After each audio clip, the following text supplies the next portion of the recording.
Yeah, well, that's just like your opinion, man.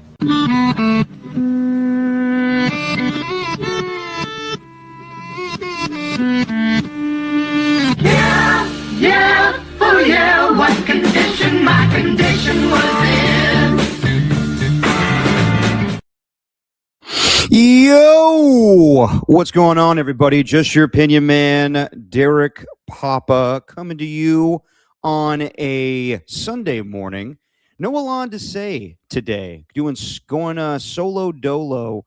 Alon had to deal with an emergency, and I'll let him share if he wants to what happened and everything. But we'll get him on hopefully on Wednesday. But Alon dealing with.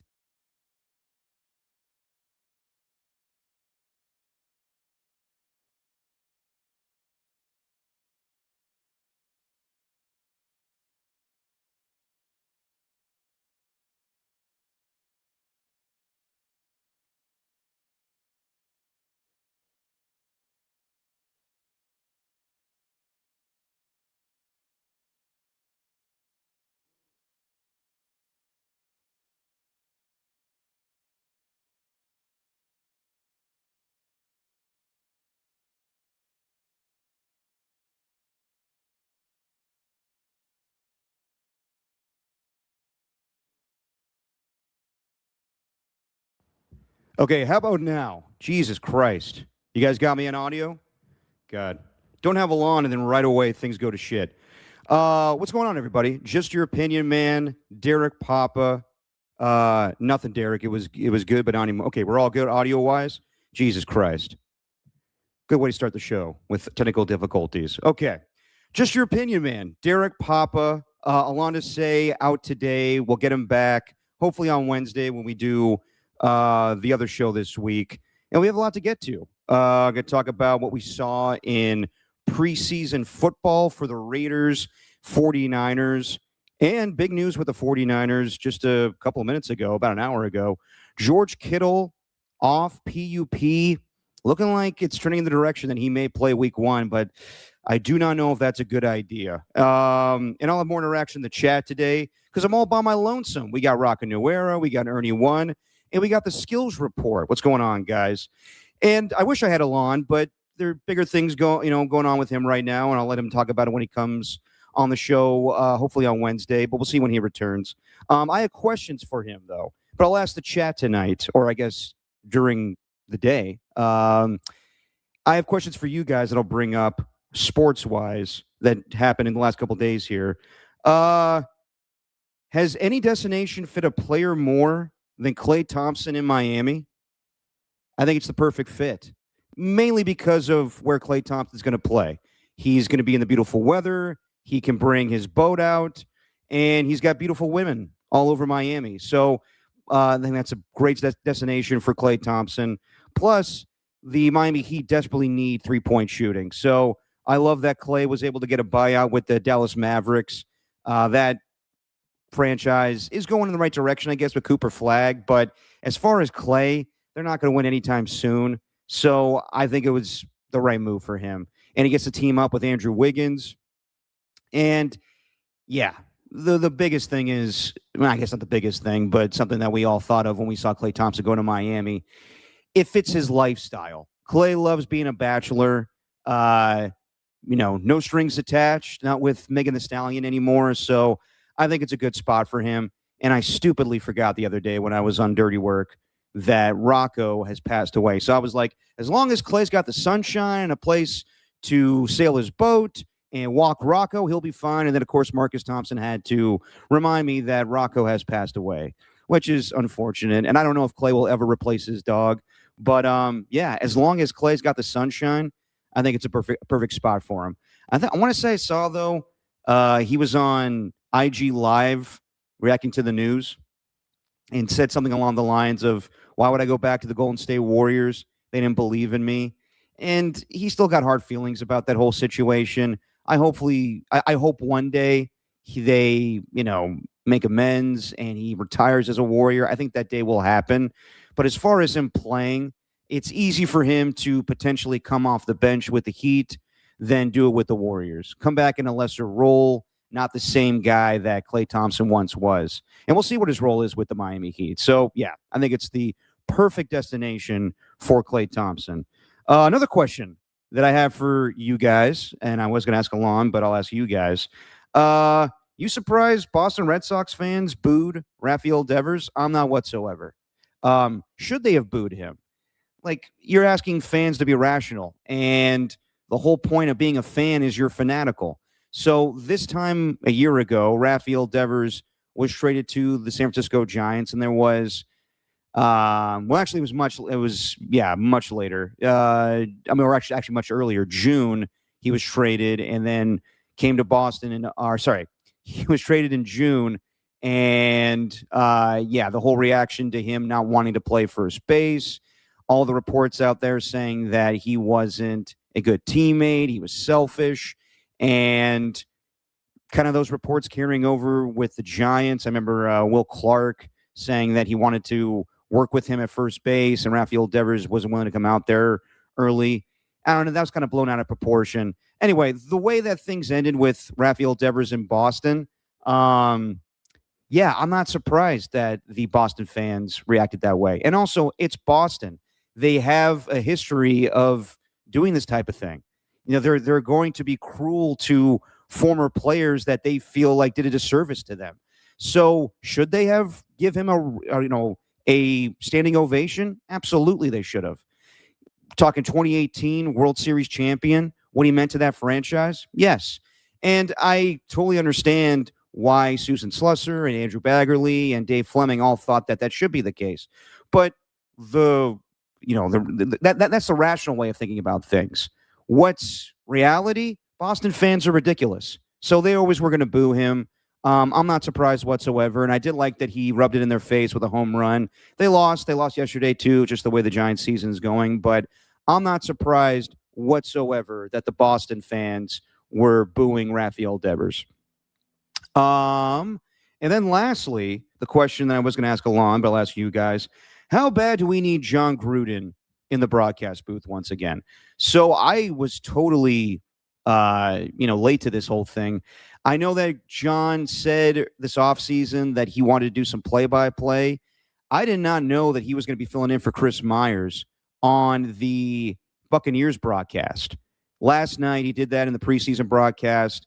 I'm not sure what Chris Myers was doing, but he was on assignment. And it was John Gruden and Rondé Barber. And immediately I texted my dad saying, what do you think about John Gruden doing play-by-play? He's like, I'm trying to find the feed. I want to hear this. And John wasn't doing play-by-play. I thought that was a natural move for him in that broadcast. But also, John is the perfect analyst. He sees everything on a play. So would you rather hear insight from Rondé Barber, who's a great player and a good analyst on TV, but I want to hear John Gruden. And I listened to a little bit right before I hopped on here. The Buccaneers playing the Chiefs. They replayed that on NFL Network this morning. And John is so good on television. He honestly, this is going to be maybe hyperbolic, but next to John Madden, he may be the best analyst in TV history when it comes to the NFL. Just what he sees, his energy, how he connects to guys. And look, I know what happened with the email. We all know what happened with the emails 5 years ago. And I wondered if John Gruden would ever coach football again. I thought he had a ton of opportunities to either be an offensive coordinator in the NFL again, but I understand why that he would think that that's kind of beneath him. Being a head coach in college football, I thought that maybe a few programs would look the other way on the past and say, it's John Gruden. He's a big personality. Nobody wants to do that as well. I mean, there were so many opportunities this past offseason with how many SEC schools had openings, and John Gruden let it be known. I forget what team he was talking to. Maybe it was Arkansas, but he wanted to coach in the SEC, and I thought that he would get that opportunity. Not the case. So what's the next avenue for John Gruden? It's going into television again, and I thought that he was fantastic on Monday Night Football, the Gruden Grinders, Spider 2Y Banana. I think that John Gruden would be great on television again. And yes, what happened with the emails? Barstool's a different type of audience. Would a mainstream audience accept John Gruden again? Would the NFL accept John Gruden again? And, obviously going through, the whole lawsuit with him suing the league, I doubt that the NFL would be open to that again. But you're talking about guys that are, analysts these days, a lot of good ones. Greg Olson, we'll see what J.J. Watt has in the number one role with CBS, with Jim Nantz. But, I mean, honestly, you could put John Gruden over Kirk Herbstreit, and it would be a major improvement, in my opinion, on Amazon Prime. I would do that in a heartbeat because just John Gruden's so fucking good on television. He's fantastic. If you're going to have Tom Brenneman do the CW play-by-play with what he did 5 years ago, I think it's okay to have John Gruden on NFL games. But I understand as well the NFL and, them having legal battles right now are probably like, we want nothing to do with John Gruden. Now, I'm sure it's not a big deal with him doing a preseason game last night, but I don't know. I still would be open to having John Gruden do a weekly broadcast because I think he's that good. I know some people in the chat are like, John's all right. AJ Cruz says that. Derek's hyperbolic. You know what? No, dude. I think John Gruden's that good on television. Don't tell me that he is night and day better than some of the analysts out there. He's just fun. I listen to the broadcast he had right now. He's interviewing Baker Mayfield. He's just entertaining. And he sees things the way, coaches see. I think that, the way the quarterbacks see the game. I think that's more insightful than Tony Romo. We may never see Tony Romo in the broadcast booth again. It's way better than Tony Romo just trying to crack jokes and, not giving the insight that he used to. I definitely think that John Gruden would be fantastic on television. And by the way, I saw people were reacting to Brendan's song. The former child star was on The Sweet Life of Zach and Cody. She was on the preseason broadcast for Rams and Saints.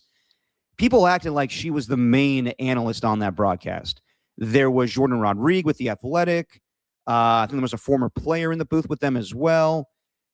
People reacted way too much to that on social media. It was like, you're going to have an actress be the analyst for an NFL broadcast? It's a preseason broadcast. Who gives a shit? It's the same thing of like Snoop Dogg being the analyst for an LA Kings game or, Will Ferrell being the broadcast booth for that. It's just fun to have actors in games that don't matter.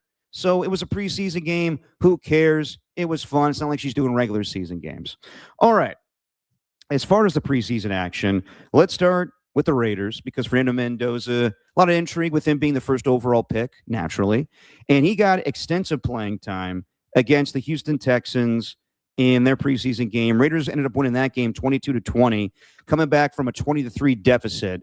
But I thought this was the game that Fernando Mendoza needed. He needed a game where he struggled. And it's funny that he brought up his struggles in the joint practice with the Houston Texans, talking about how it was equal parts good and bad for him, how, he would like to have some plays back, but in reality, no, he doesn't because it's good for him to throw a pick six. And he threw a pick six in this game. And we can laugh at Fernando Mendoza and say like, oh, he sounds so cheesy. Is he actually genuine? Is he like, that kind of boyish? Yeah, he is. He's the real article. What you see is what you get. And it was good for him to have those struggles in that game. And I thought it was ironic that Troy Aikman was calling that game because he went through the same thing his rookie year in Dallas, 1989. He got the shit kicked out of him. There's a game where I think they called, not the body bag game, but whatever game it was, where he got sacked, I want to say like 11 times against the Philadelphia Eagles, that Buddy Ryan defense. And that was good for his maturity, his growth as a Hall of Fame quarterback. And it's good for Fernando Mendoza to have the same thing if he's not going to play every single game this season. And I'm not going to act like things changed. I don't think that just because we saw glimpses in week one of the preseason and this past game on Thursday that Fernando Mendoza deserves to be the starting quarterback. I heard Clint Kubiak bring it up in the postgame pressers saying that, there's still not going to be any decisions on the week one starter. He basically said that a couple weeks ago when training camp started, saying that Fernando Mendoza is going to be the backup. Kirk Cousins is going to be our starter for now. It wasn't, cemented that Kirk Cousins was the week one starter, but everything we've heard this offseason says that it should be Kirk Cousins. And I don't think that that should change. I saw Rich Eisen talk about this, saying that what's the best learning experience for Fernando Mendoza? Is it better for him to sit on the sidelines and see what Kirk goes through, or for him to actually live all of the game action and learn from that? And there's truth to both sides of, the argument. But for me, don't steer away from the plan if you're the Raiders. You keep talking and talking and talking this offseason, from Clint Kubiak to John Spytek to Tom Brady, that the best case scenario for Fernando Mendoza is to learn from Kirk Cousins. And also, Kirk Cousins doesn't sign unless he's guaranteed a few weeks of playing. And, are you going to have it where Fernando Mendoza plays, you bench him because he struggles, and you go to Kirk Cousins? That makes no sense. Go the same route that the Chiefs did with Patrick Mahomes, where Alex Smith plays, and then you go to Mahomes. Do the same thing that the Giants did with Kurt Warner and Eli Manning. And people are not talking about this too, but maybe the best learning experience for Fernando Mendoza is game action and get the crap beat out of him, but also to see how Kirk Cousins handles the struggles. Because I look at that schedule, and I don't see a lot of wins after week 1. They should beat the Miami Dolphins. The Miami Dolphins are arguably the worst team in football just based off their roster. But after that, the Raiders are going to have their struggles. Despite being a 3-win team a year ago in a last-place schedule, they have a hard schedule. So I think it's going to benefit Fernando Mendoza. The game action is huge, obviously, when he plays. But it's also big to see how Kirk handles his struggles, how he handles the team when he has a bad play, how Clint Kubiak handles himself as a play caller or a coach and a leader of men when Kirk Cousins has those struggles, when losses happen. Fernando Mendoza didn't lose a lot last year. Now, he lost a few games when he was the quarterback of Cal, but last year it was all roses, man. It was one of the best college football seasons of all time, winning the Heisman, going undefeated, national championship. It's good to see a veteran quarterback handle the media, teammates, the coaching staff when they have struggles. So Kirk Cousins is a mentor on and off the field for Fernando Mendoza. So I wouldn't change a damn thing. I still look at week 6, that home game against the Buffalo Bills, as a good landing spot for Mendoza to get his first game action. And it's not like it's going to be where he's going to sit most of the season. No, Fernando Mendoza is going to play early. He's going to play against big-time teams.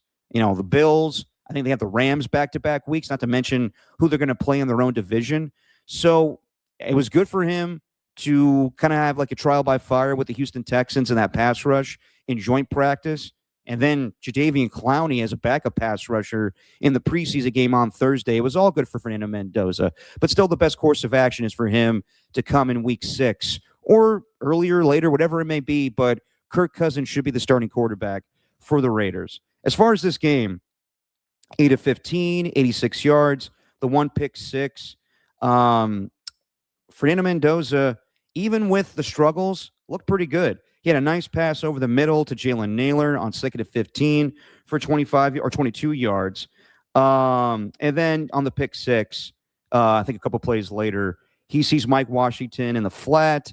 He's been good about getting the ball out quickly. That's where he was hesitant. He needs to get the ball out a lot faster. He was too late, and then a linebacker just closed in on Mike Washington. He saw the play come and just picked him off and went 80-plus yards. But he answered back well a few drives later. Maybe his most impressive throw was an 18-yard completion on the far right field to Malik Benson on 3rd and 7. Getting the ball out quickly when he sees pressure or gets pressure on him. Nice completion to Connor Hayward. Malik Benson didn't help him out. So far, he's been good from what Alon tells me and what I've seen in preseason, but Malik Benson can't drop passes on 3rd and 6. And the offensive line didn't do Mendoza any favors either. He didn't have a starting offensive line. There was a 2nd and 1 play off a play action, and immediately the Texans' second rounder, Caden McDonald from Ohio State, sacks Fernando Mendoza. So all in all, I thought it was kind of good they didn't have a good game. I know it's going to sound weird, like, well, you should want your first overall pick to perform well. Yes, but I'm also realistic. It's going to look more like that his rookie year. So how do you come back from that? How do you come back from a pick 6? And he said it himself. It was good to have it in joint practice. It's a learning experience. It's good to have it in a preseason game. It's good to have it in the regular season when, honestly, wins won't matter his rookie season. And I know some Raider fans are going to be like, no, fuck that. Too much losing. I want to win right now. This is about building something. This is about, yes, trying to win some games with Kirk Cousins and Max Crosby for the first few weeks. But if things go to shit early on, it's about the growth of Clint Kubiak as a head coach and your star quarterback, Fernando Mendoza. And everybody keeps talking about how great he's going to be, whether it's Will Anderson Jr. or Troy Aikman. Everyone sees that this kid is destined for greatness. So I would slow play it. And it's good to see his struggles as well. So, yeah, I think it's all a learning experience. And, yeah, I think it was actually the game that Fernando Mendoza needed. He needed to see some struggles. Not to say that he was perfect in the Arizona game week 1, but, yeah, I think that Mendoza and his maturity, his growth as a quarterback in this league, it was good to see him pressured by not one of the best pass rushers of football, but Jadeveon Clowney's a pro. He's been in the league for 12 years now. It was good to see him handle that. It was good to see him handle, pick six. And also good to see a guy like Max Crosby give him encouragement on the sideline. Moving on here. Or actually, no, real quick, just to talk about the rest of that Raider game. Sorry, I was going to transition to Niners, but had some more points on the Raiders.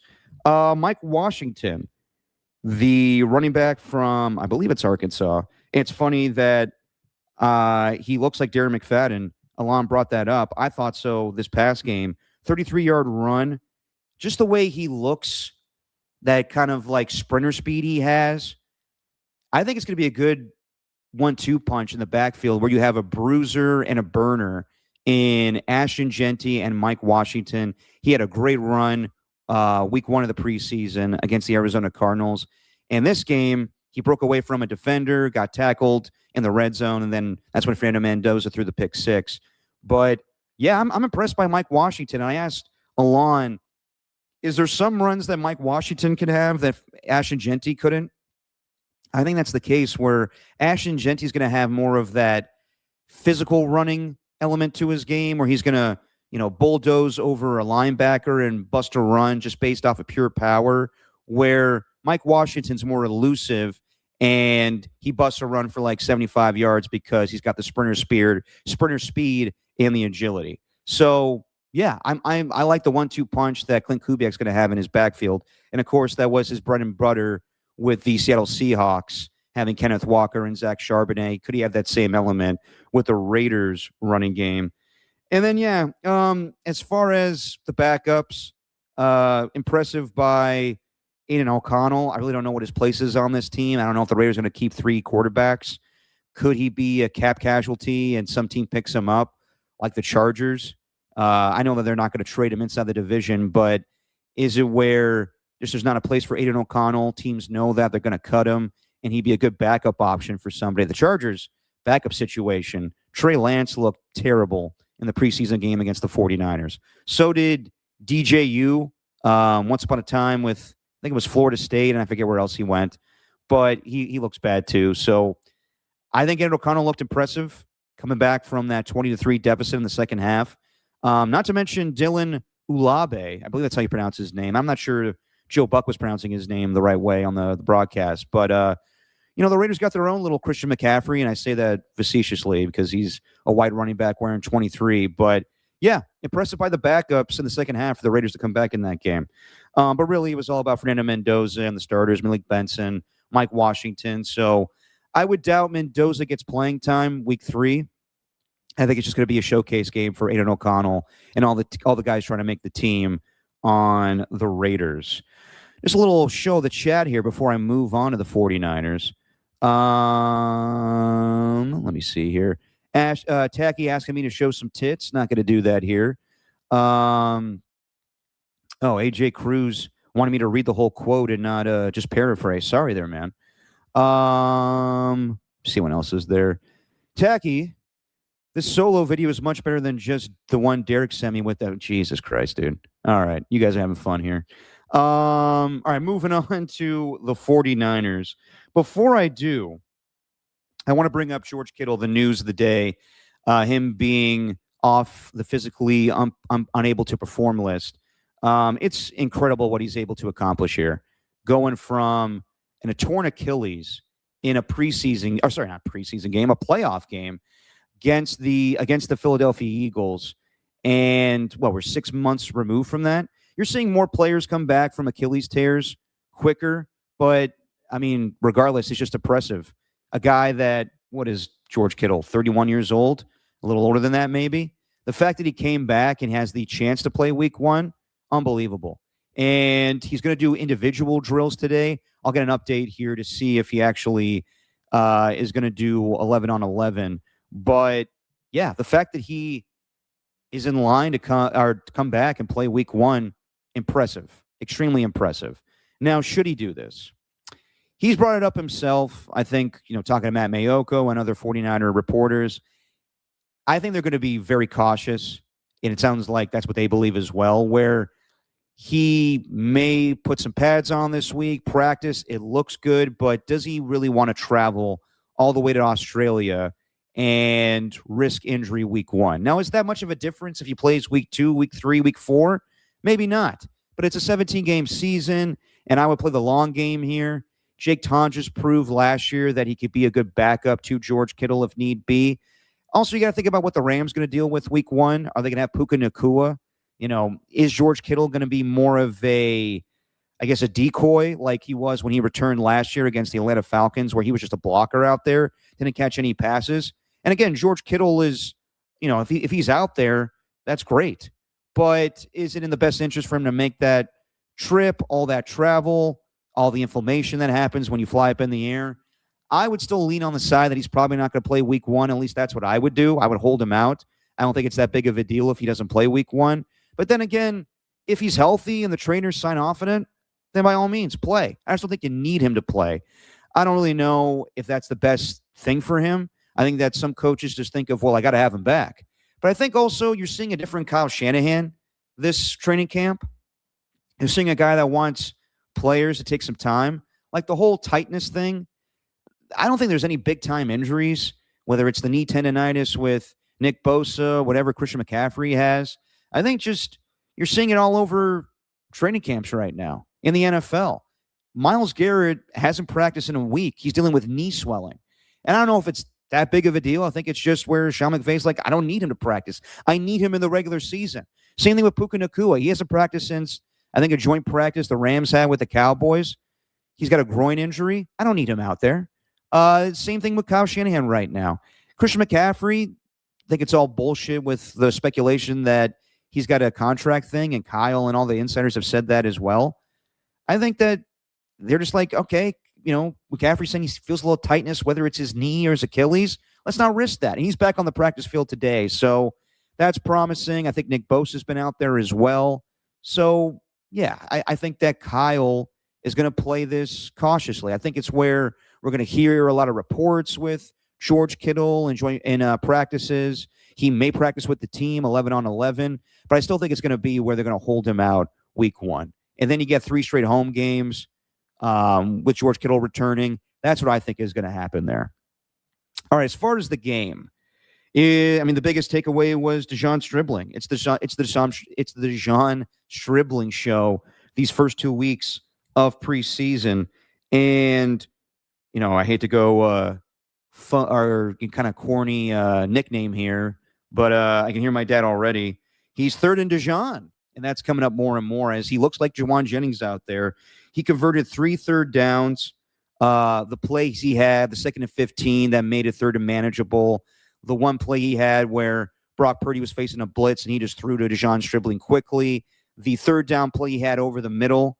I just think that this guy shows a lot of physicality in the way that he attacks defensive backs. And that's something that the 49ers have needed for quite some time. It's kind of like what Mike Evans is going to bring as a deep threat, a guy that could go pluck the ball out in the red zone.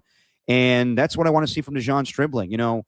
I think that people are downplaying the absence of Ricky Pearsall, but this guy can, fill that void as a young wide receiver that brings you something, that can go out and challenge starting quarterbacks in this league. We saw it last weekend, or not last week, last Thursday against the Tennessee Titans and Fordale Flott. Dejon Stribling was not intimidated by that guy. Same thing in this game. And, watching the highlights back and listening to the Hall of Famer Dan Fouts, he was thoroughly impressed by Dejon Stribling, saying, this guy's a rookie, huh? His hands, again, like his physical running, I think he kind of reminds me of Anquan Bolden a little bit too.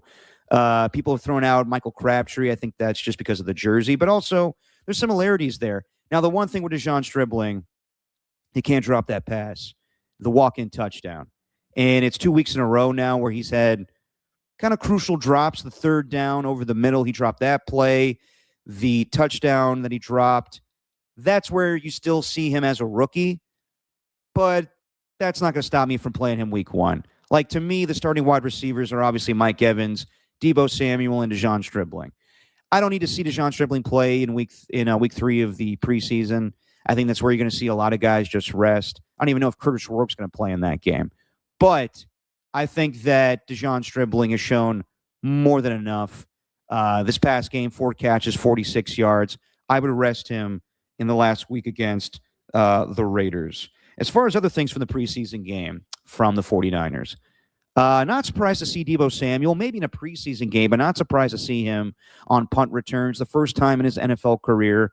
And when they signed Deebo, I thought that, yeah, they're going to use him in the kick return game. We saw that a couple years ago. We're going to see him, I guess, in the punt return game. But if they keep Jacob Cowing, maybe we won't. So Cowing has been MIA. He's been dealing with injuries. I thought he was going to be the odd man out when it came to the receiving core, and he made a huge play in this game. 83-yard punt return for a touchdown. Kind of a lackadaisical effort from the punter on that play. Even Jim Harbaugh was disappointed in the lack of effort. But good for Jacob Cowing. And even Kyle Shanahan said that moment's huge for his chances to make the 53-man roster. However, is it enough? Is that play alone going to be enough for him to make the team? I don't think so. I think that Kyle Shanahan values actual wide receiver play more than special teams. Kyle can downplay it sometimes. We know how he feels when it comes to special teams. And is it as simple as, yeah, Cowing had a good return, but can I just have Deebo as a kick returner and a punt returner and I'll be fine? Is it where I got older wide receivers? Can I rely on Jacob Cowing to fill the void if I'm missing Mike Evans or Deebo Samuel for a few weeks? I don't think so. I think that right now you feel more comfortable in a Christian Kirk, who we haven't seen anything from during training camp or preseason, hasn't played. He's dealing with a calf issue. But I would much rather have a veteran wide receiver than I would Jacob Cowing. And we'll see. I'm sure he's going to get extensive playing time the last week of preseason. But, yeah, I don't think that play alone is going to help out Jacob Cowing to make the 53-man roster. Look at the chat here if we got any questions here. No, just goofy questions here. What is it? What does Brock ask here? Whatever. You guys are having your own conversation here in the chat sometimes. But good to see everybody in the chat here. Tacky, Rocket New Era, the Skills Report. Thank you guys for keeping me company today as I go solo dolo.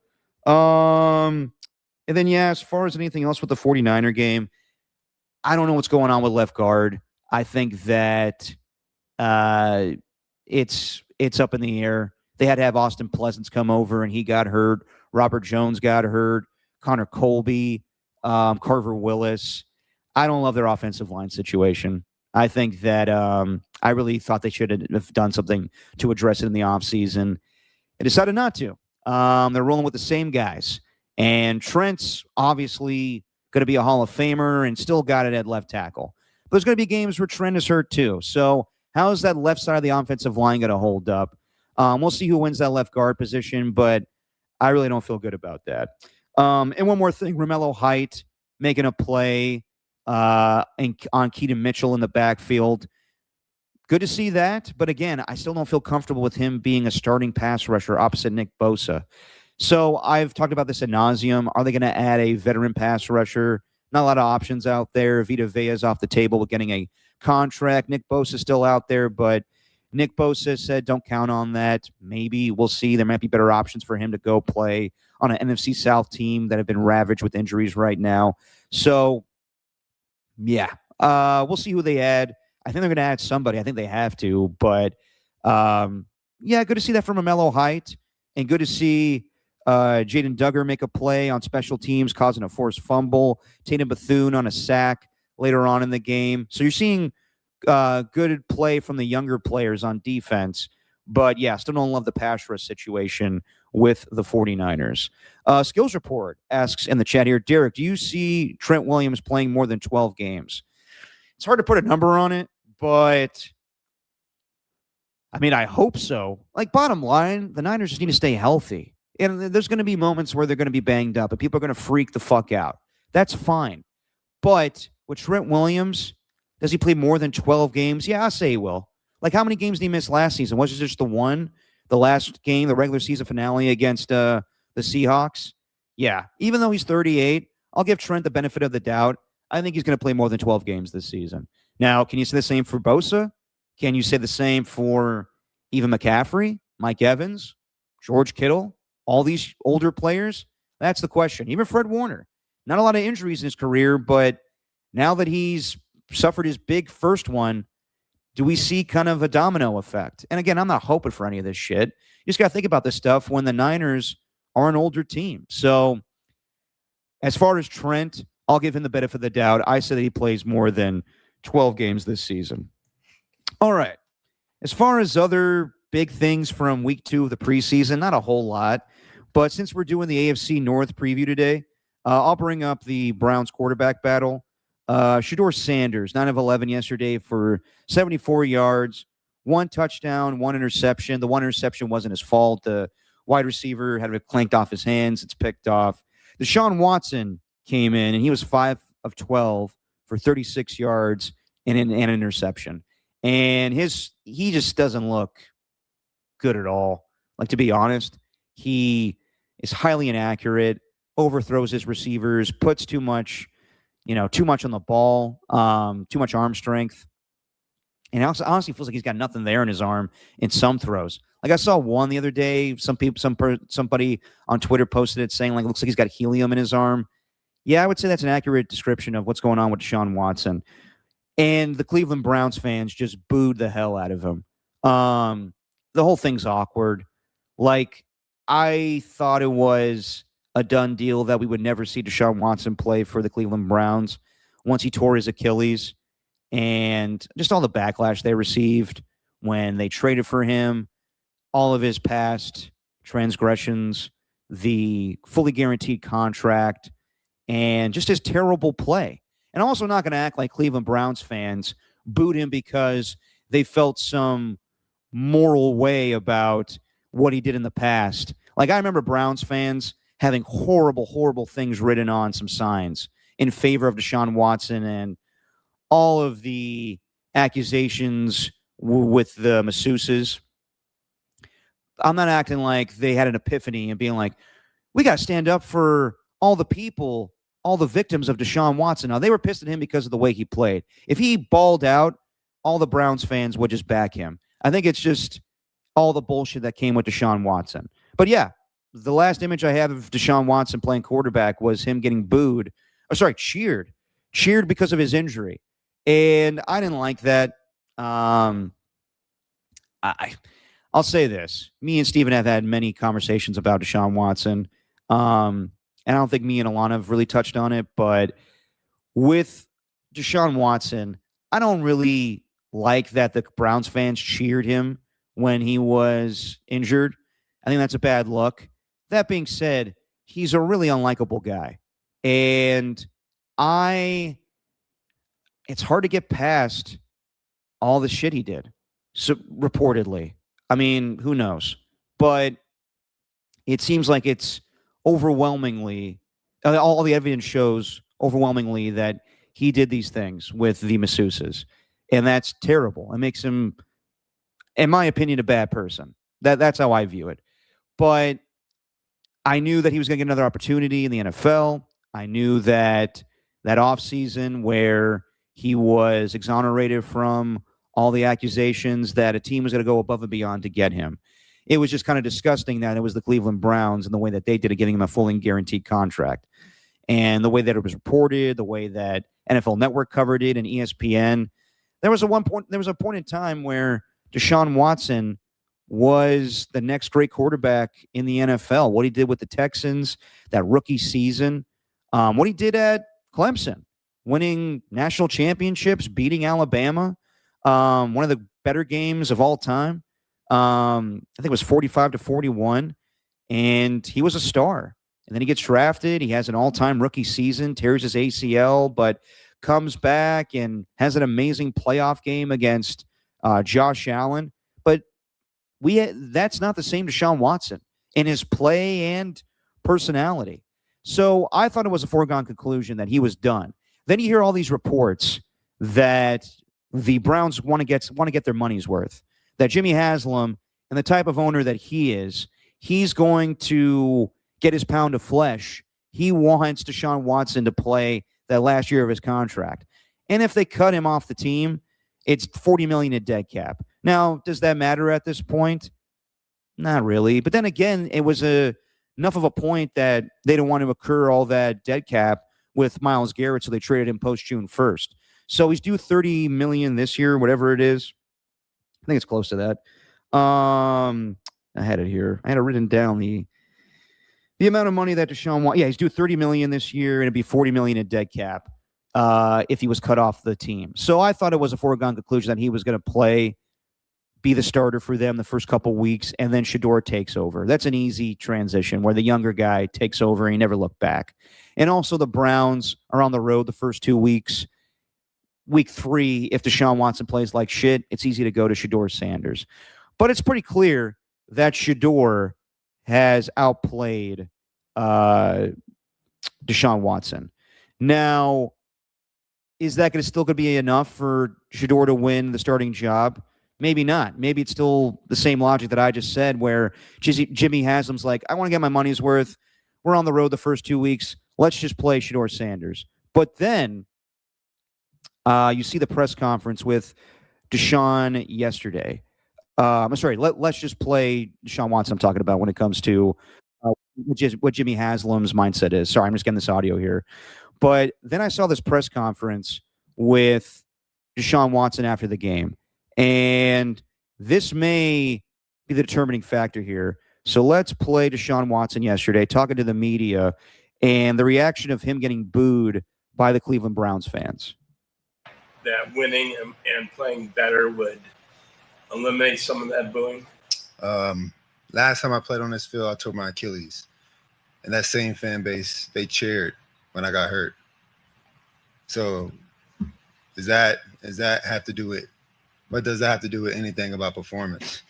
When a person get hurt, especially for your own city, and they cheer. Does any of that make you regret coming here? No, I don't regret anything in my life. You know, I think the Lord put me through situations for a reason. So I don't regret anything at all. But, you know, I had different thoughts on how it was going to be. But, you know, it is what it is. You know, sometimes, you know, the tables turn. And I'm patient enough because I'm a child of God to, you know, wait for that time to change. So.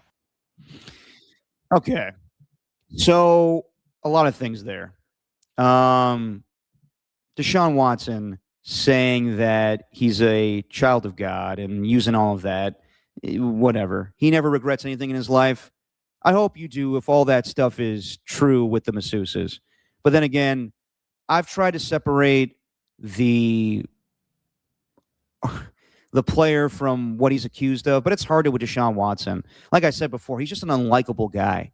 So when he says, oh, I remember what that fan base did to me, like not even referring to the fans, my fans, his fans, he's referring to that fan base. It sounds like Deshaun Watson doesn't want to be there. And he knows that this is the only place that's willing to give him an opportunity.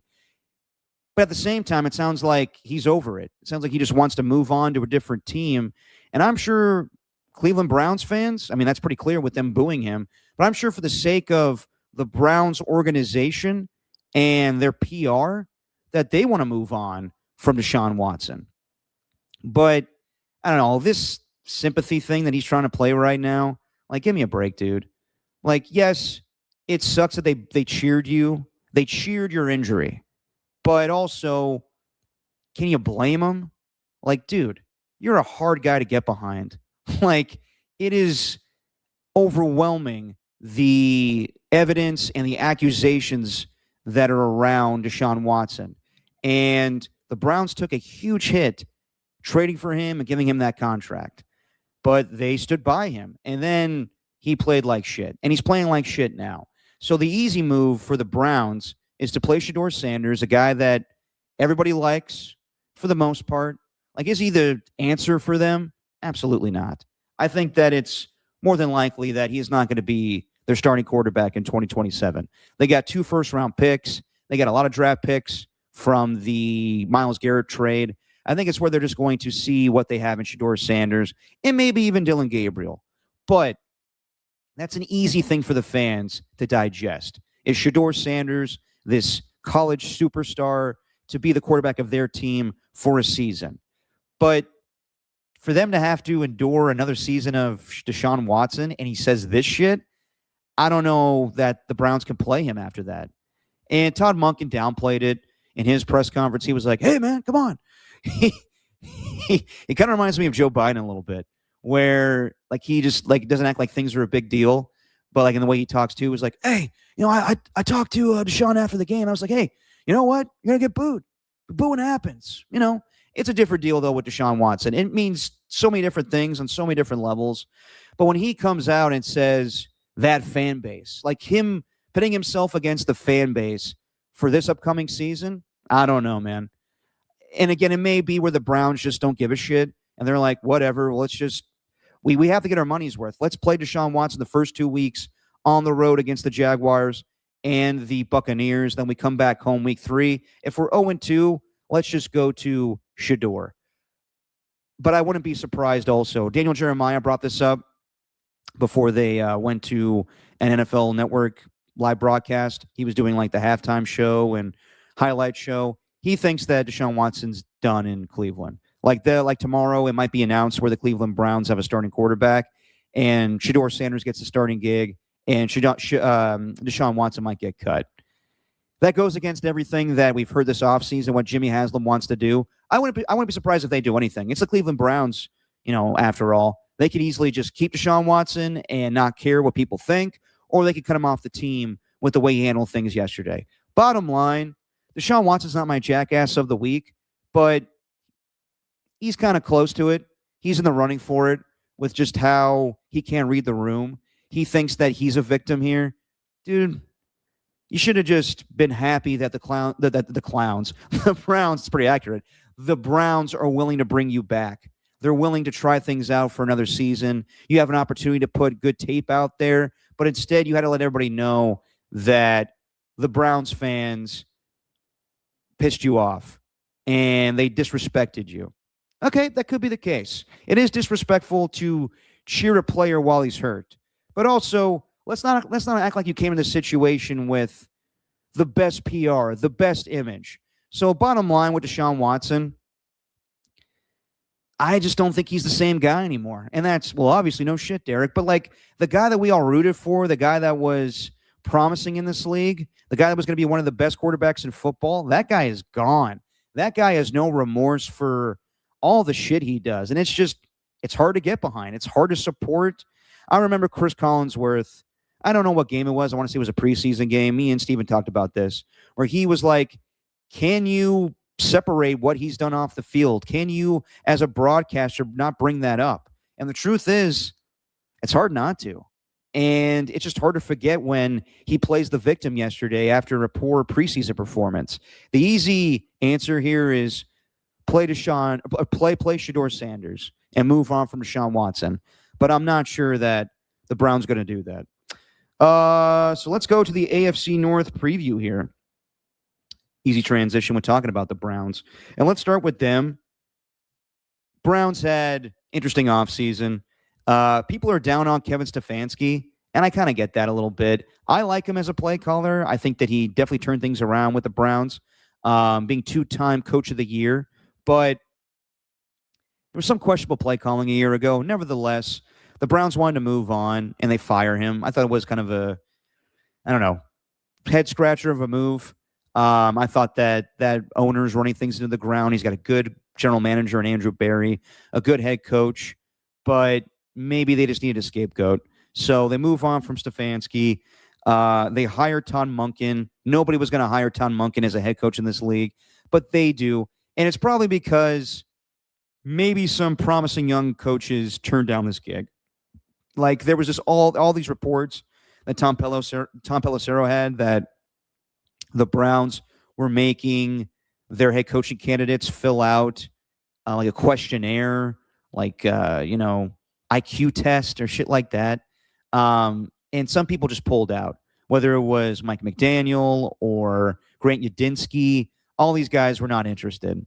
So they go with Todd Monken, where they could have had Nate Shieldhouse, the Rams offensive coordinator, or a guy in-house defensive coordinator that everybody loved in Jim Schwartz. And they go with Todd Monken. And that pissed off Jim Schwartz, where he resigns.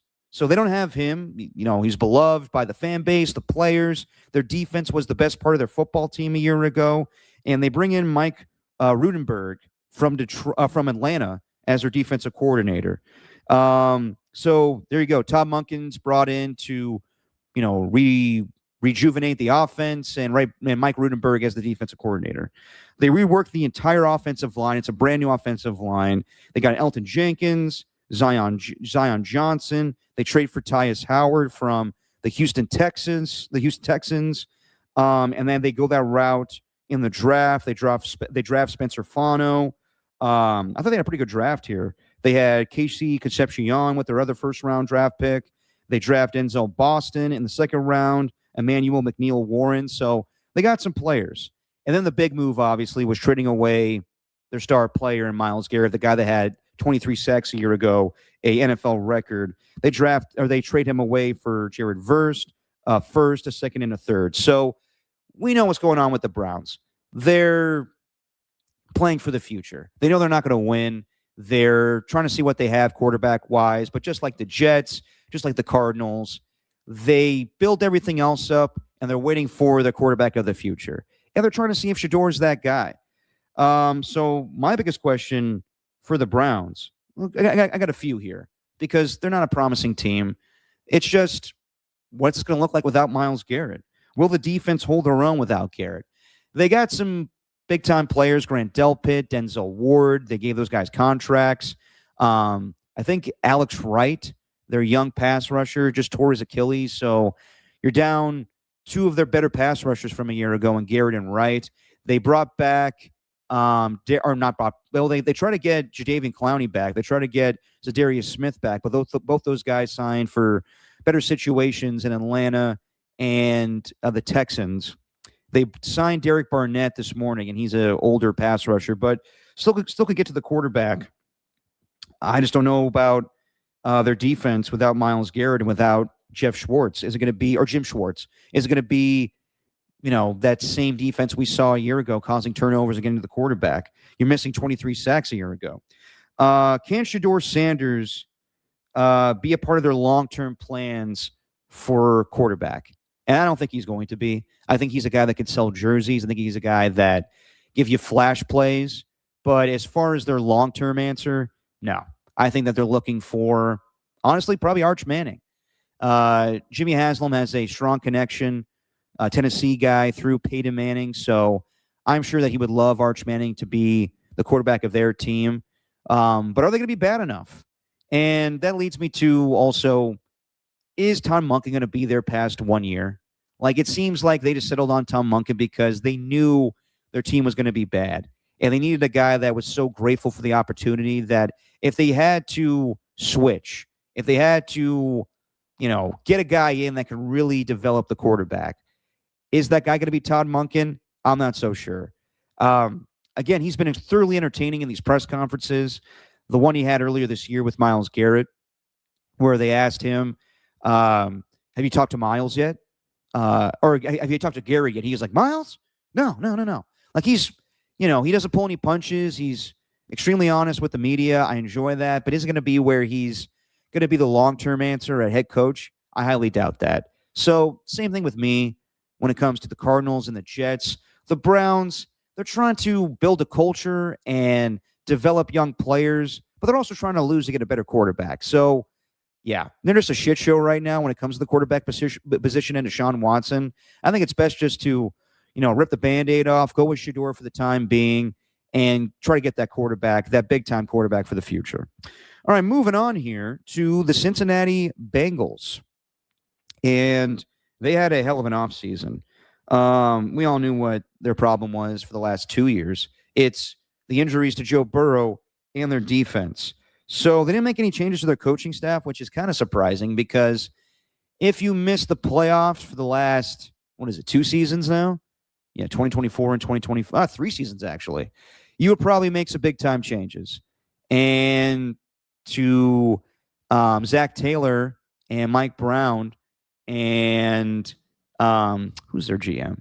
I have to forget. His name escaped me at the moment here. But when it comes to the Bengals, their philosophy is, well, as long as we improve the defense and Joe Burrow is healthy, we'll be a better team.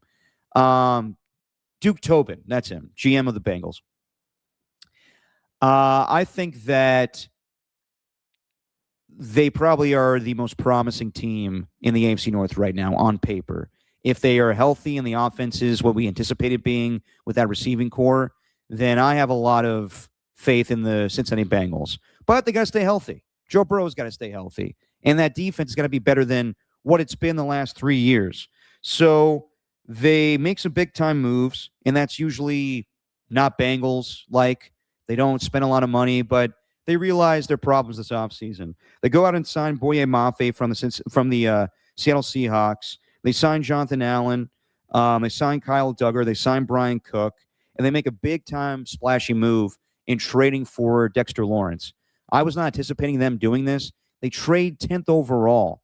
And some people were like, yeah, that makes sense. They were going to get a player that they like there. They could have got Caleb Down, but they wanted to get a big-time nose tackle. And the combination of him and Jonathan Allen, that's not bad for their defensive line, not to mention Boye Mafe. And we'll see what they have in Shamar Stewart. Obviously, Trey Hendrickson leaves the free agency, and that was a foregone conclusion where he was not on good terms with the front office. They didn't want to give him a long-term deal, but that may be the best situation for the Bengals going forward. They also draft Cassius Howell from Texas A&M. The knock on him is he's got T-Rex arms, not a long-range pass rusher, but he does get to the quarterback. So, yeah, I like those moves for the Bengals. It looks like their defense should be improved on paper. But the biggest question mark is going to be, can they contend for a Super Bowl if Joe Burrow stays healthy and the defense is average? Like, they don't even need to be this big-time defense that shuts teams out. It's just, can you get turnovers? Can you get after the quarterback? Can you build upon your big leads that you hopefully have with Joe Burrow and that offense? And the reason I say, can they be a Super Bowl contender, that may be a little ambitious for the Cincinnati Bengals when they've been three years removed from the postseason. But that's the expectations for Joe Burrow. So this is Joe Burrow the other day. Let me see if I'm sharing the screen correctly here. No, I'm not. Hang on a second, guys. It's hard to do all this producing when you got or just do the show by yourself. All right, here. So Joe Burrow, that's the expectations that he has for this season. It's Super Bowl, not Super Bowl or bust, but he's hoping that they could be in the conversation this season. So here's Joe Burrow saying that just because they have regressed the last few years, and he's talked about this maybe the best team on paper he's had since the 2019 2019 LSU team that went undefeated. He's got Super Bowl aspirations for this upcoming season. Are you comfortable doing that June, July, and August right now? Trying to put it out. I'm trying to put it out into the world. I'm trying to manifest it. I'm trying to show our guys the urgency that I have and that I want us to have as an organization to go and make it happen.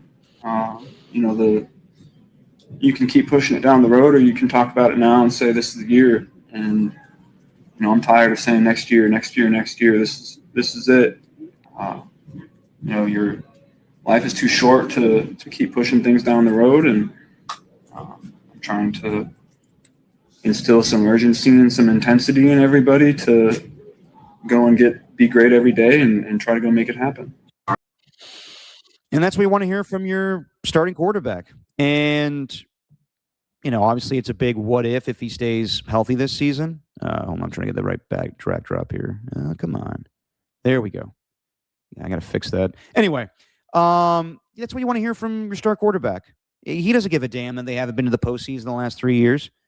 Joe Burrow wants to win the fucking Super Bowl. He got a taste of it. He was on the doorstep a couple years ago where he couldn't convert a 4th and 1 against the LA Rams. He wants to be in that spot again. And honestly, this might be the best situation for him. Our best chance, where this team on paper might be the best team they've had in quite some time. And it's a lot of pressure for Zach Taylor and that whole defensive staff, that whole entire coaching staff. If they don't make the postseason this year, they'll make big changes. They might even fire the GM. And Duke Tobin's not even the GM. He's the de facto GM. He's been the president of player personnel since 1999. I understand why Joe Burrow's having those aspirations. He should have those aspirations. He's basically telling everybody it's boom or bust this season. It's where we need to do something. So I like that. It's just, is it too ambitious? Probably. Like, I think it's where I need to see something from the defense, and I need to see 17 games from Joe Burrow to think that they could be a Super Bowl team.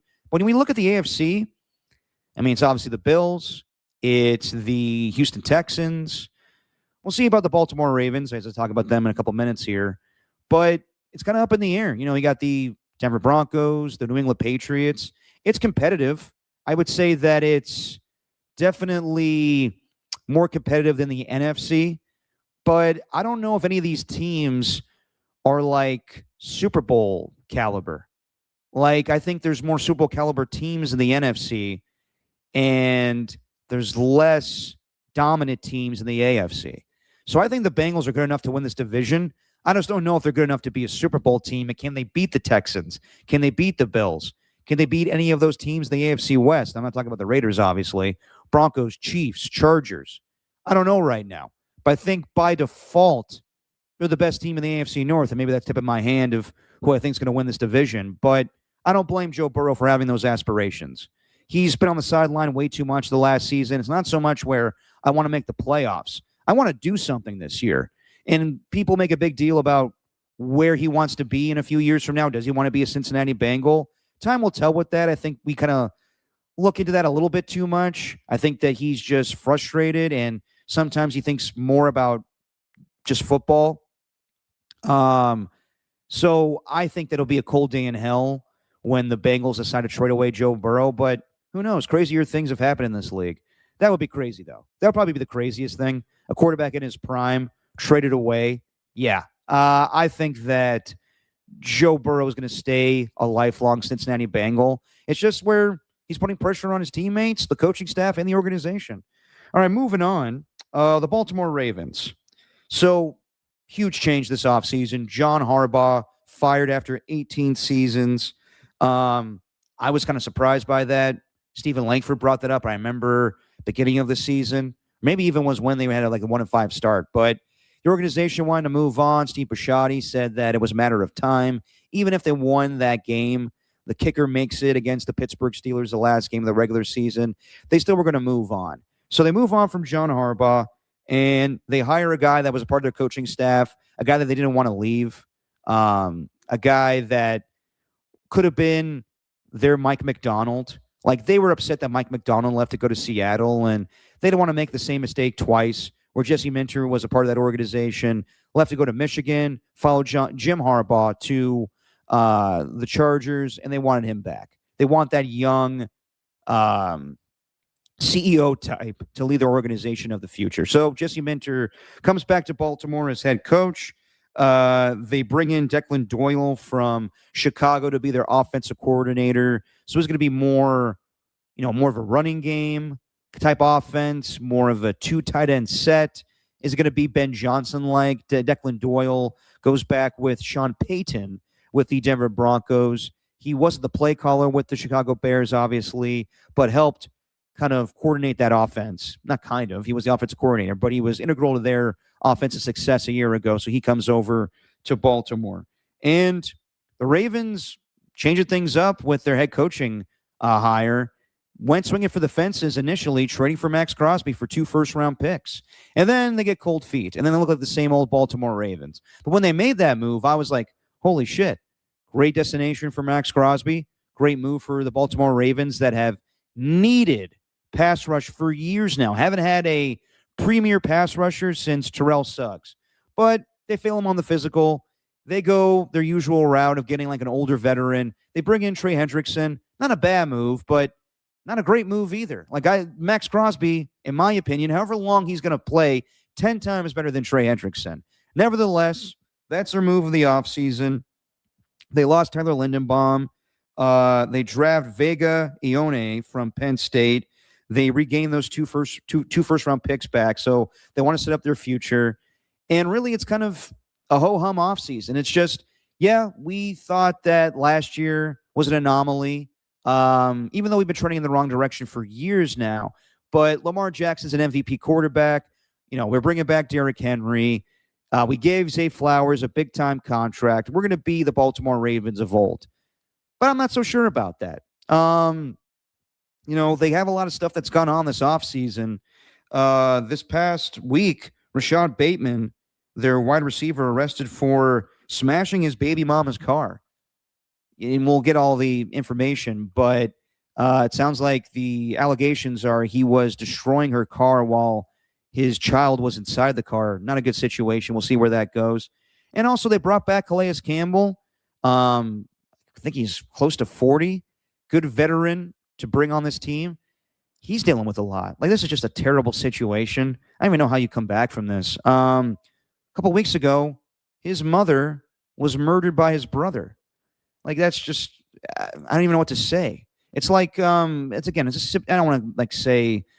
compare situations like that because you don't even know, like, how to handle that. Like, we're talking about sports here, but, like, that's so real where it's like, Jesus Christ.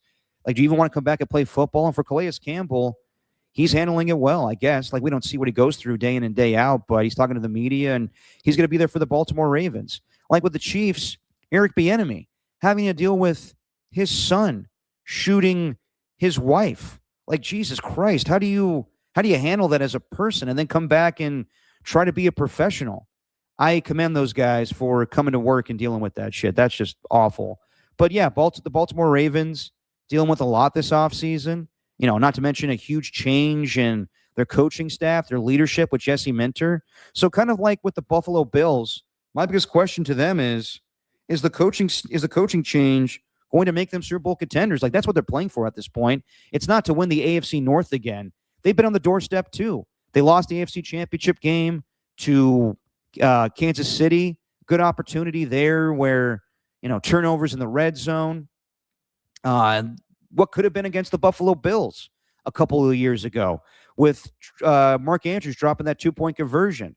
Can they capitalize on this window right now with Lamar Jackson? And they got to give him a contract.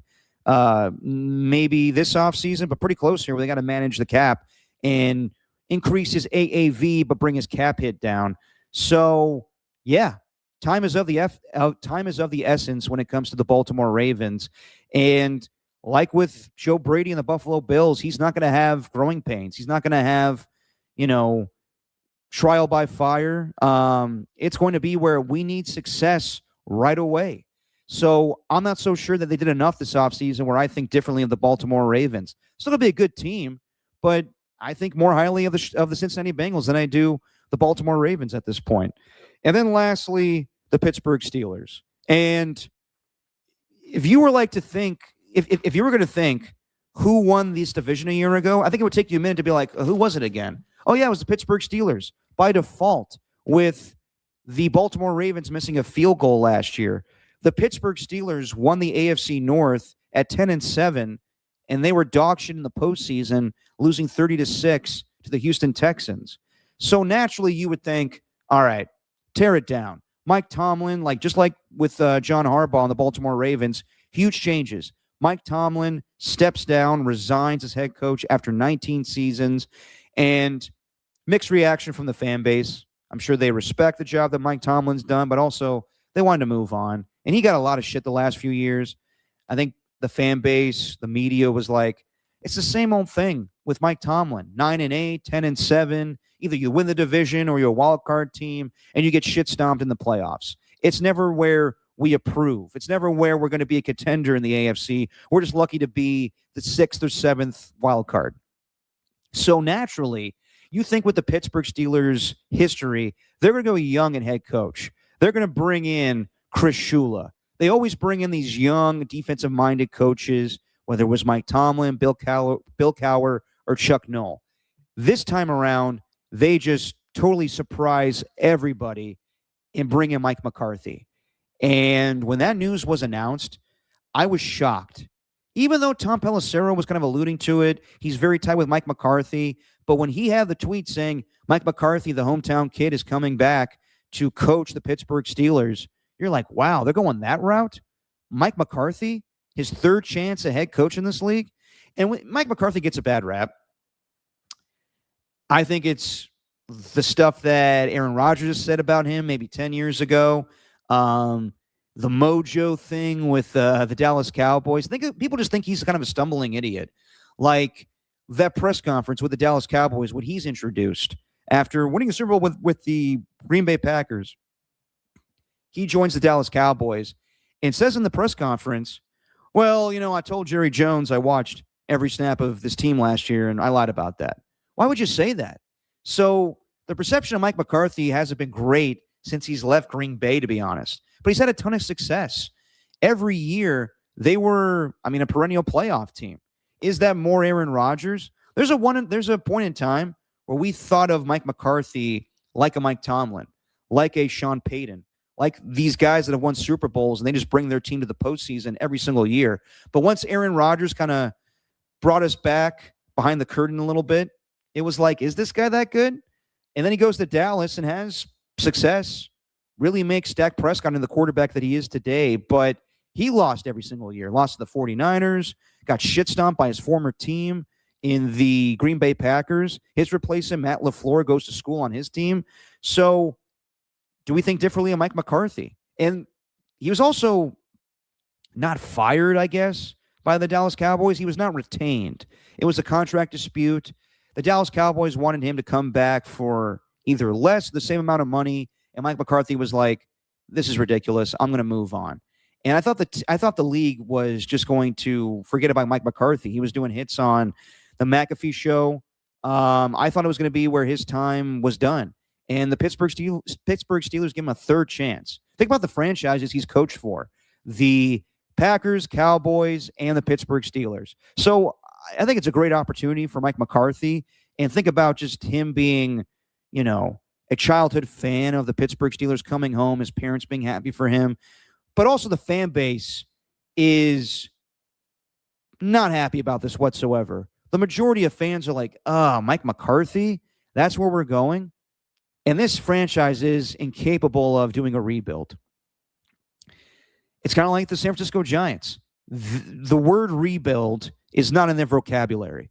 The Pittsburgh Steelers every single year are happy with, all right, let's be the status quo. Let's go 10-7. Let's go 9-8. If we're in the dance every single year, then it's a success. I think some teams, some fan bases, some franchise will be happy with that.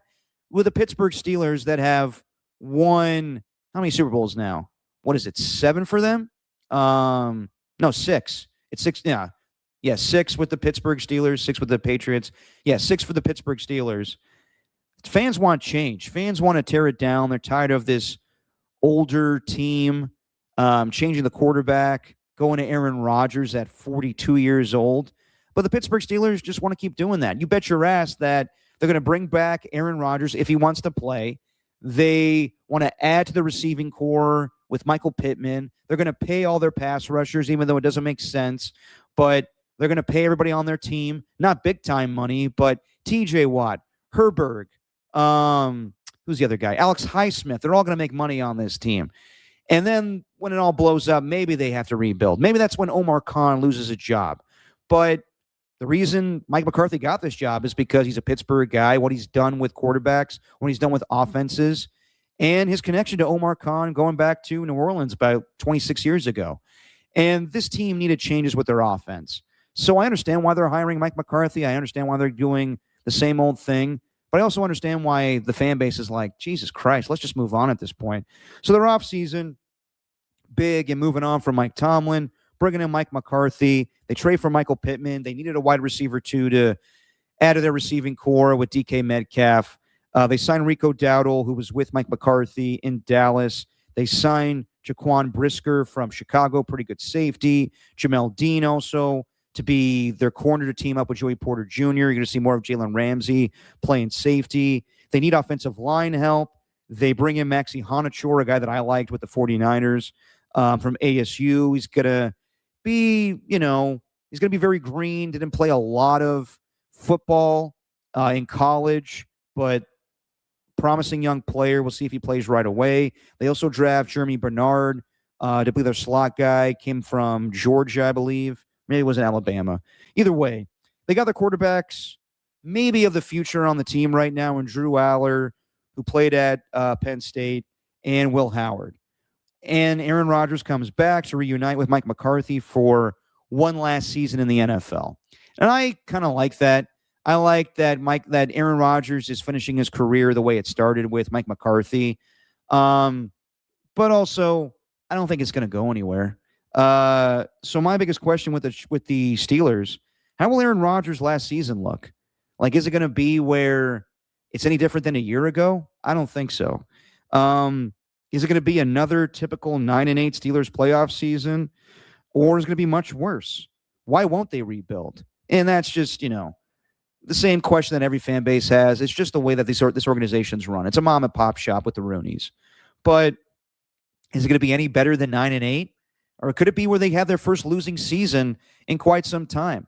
I'm going to say the latter. I think that it's more likely that Mike McCarthy has an 8-9 season than 10-7 or 11-6. Like, couldn't you see Mike McCarthy in his first year having a losing season, than Mike Tomlin every year either being 8-8 or 10-7 or whatever it is? And also Mike Tomlin got lucky a few times. Like, if it was a 17-game season, it might be where he went 8-9 or 7-10. But because the majority of his career with the Steelers, they had 16 games, he finished up 8-8. So I think it's more of what we've seen in the past, but a little bit worse. 8-9. It's a much older team. I don't like Aaron Rodgers in that offensive line. Do I want to see Rodgers keep playing? Yes, but do I expect it to be really good? Probably not. And I don't see it where Rodgers will be benched for Drew Aller or Will Howard. That's not happening either. It's not going to be where they're so bad that they're out of contention and they're not going to play for something. It's where just can Mike McCarthy build on this offense for the future and this defense. Patrick Grant coming over also at defensive coordinator, and then they find the quarterback of the future. But also, they may not get him with a high draft pick. It's going to be where they're having Will Howard there, they're having Drew Aller, and maybe they add a veteran. Maybe it's where they go out and get a Baker Mayfield or a Mac Jones next offseason. So, yeah, same old thing with the Pittsburgh Steelers, and I'm not really that high on it. All right, that's it for the AFC North preview. We will do the NFC North next Wednesday. I got to stop with this fucking button. I swear to God. There's this button on my mic, and if I hit it, it just kills my mic, and I got to stop doing that. We'll do the NFC North next Wednesday when hopefully Alon returns and joins us. All right. A little jackass of the week. And then we'll do a little pop culture catch-up to wrap things up here. My jackass of the week, I got a couple options here, but I'm going to go with Tony Farmer. So if you probably guys have seen this dude on social media. I think he's a Niners guy or was a Niners guy. I think he has a Substack, but now he's writing about multiple things. And he was all over the Kyle Shanahan situation with the car accident, saying, why wasn't this reported on earlier? He was like the same thing that Florio was talking about. Why do we know about this for a long time? Why does this seem shady to me? And he's doing the same thing with what's going on with Ed Oliver. So if you don't know the story, Ed Oliver lost his child in a terrible situation where he drowned in a pool. And that happened in late June. We didn't know about it until yesterday. The Buffalo Bills franchise, the organization, they knew about it. Obviously, the coaches knew about it, and there was going to be times where Ed Oliver was going to miss practice. And I think Joe Brady said it was injury-related, but that's not the case. The media was respectful about it. No one reported on this. Tony Farmer did. He broke the news yesterday. And Ed Oliver, Josh Allen, and the Bills organization had to acknowledge it. That didn't need to be Tony Farmer's place. It could have been where the Bills decided on their own to announce that. And I get we need journalism in this world and to, uncover the facts and everything, but that's not something that we need. We didn't need to know that Ed Oliver was going through that. That probably would have come out in time. So, I don't know. I thought it was a dick move. I don't think that with the Arizona Diamondbacks, if you don't know what's going on with him, the Diamondbacks are in a wild card race right now, and he decided not to show up for a series against the Boston Red Sox. He did not. Show over? What do you mean there, AJ Cruz? Kittle Marte, he decided that he was not going to show up for a game against the Red Sox, and the Arizona Diamondbacks didn't get any word from him ahead of time. He just didn't show up for a game. He let them know maybe 20 minutes before. For their manager, the organization has been kind of sorry, I'm on here if you guys got me or not, but when it comes to the Arizona Diamondbacks, I don't know how they're letting their star player do what he wants to do. I'm freezing. Can you guys hear me at least, though? Let me know what's going on here. I'll wrap this thing up if we're having more technical difficulties. That seems to be the case lately, and it's pissing me off more and more. But yeah, I thought that Kittle Marte just blowing off the Arizona Cardinals, jackass move. Also, I guess this past week he showed up at a casino during a game, so he's on leave. They're saying it's injury related. I think he has to deal more with, I don't know, maybe his frustrations with the organization. But he was spotted at a casino while the game was going on. Bad look. The team's not going to do anything about it, but the team even acknowledged that it's a bad look that he showed up there. So, yeah. Now I got Danny Dunn, everybody telling me I'm buffering. Why is this happening? I'm hardwired to my connection. Let me know what's going on here. If anybody can hear me, if anybody can see me, I'll check myself how it sounds on YouTube right now. But no, I see myself. Okay. Got you now, but the spinning wheel keeps showing up. Ah, shit. My bad. All right, I'll end this thing. Last one, pop culture catch up. I saw The Drama on HBO Max, and that movie is a lot. You got Robert Pattinson, you got Zendaya. So the premise of the movie is it's this couple that is engaged, they're planning their wedding, and then Robert Pattinson finds out something about Zendaya's past that makes him rethink their relationship. And the thing that happens in the past is pretty heavy, I will say. You know what? For a movie that was kind of all over the place, I commend the filmmakers for going there. Like, it's a subject matter that a lot of people will be like, ooh, I wouldn't put that in a movie. I like the fact that in this day and age where we're getting so many reboots and sequels, that we got a movie that was bold and willing to have a big-time conversation about our country and, relationships. Can you really love somebody if you knew they did something terrible? And what if they didn't go through with something? What if they thought about it? Is that enough where you're like, is that bad? Like, just because they thought about it, is it enough where you're like, I can't be with that person anymore? I thought it was really creative, and I appreciate the filmmakers for being bold with making that movie. Was it the best film? No, like, it was kind of heavy, a little too heavy at times, and a little chaotic, but I appreciated that they went there with it. So, good movie, not great movie, but I appreciate the writing and the actors, Robert Pattinson and Zendaya, wanting to be a part of that. So, yeah, I'm not going to spoil it, but yeah, I would say that the thing that causes Robert Pattinson to question Zendaya being with her, enough where people will be interested in the movie and enough where people will be turned off by the movie. So, yeah. That's all I got for today, guys. I've been rambling for about an hour and 24 minutes by myself. And we'll get Alon on hopefully next Wednesday.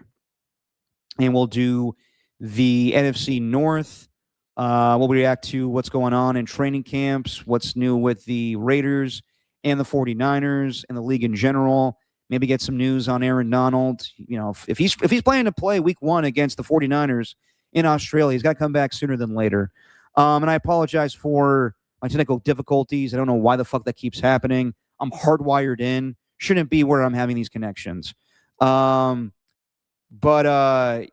okay. I'll see you guys on Wednesday.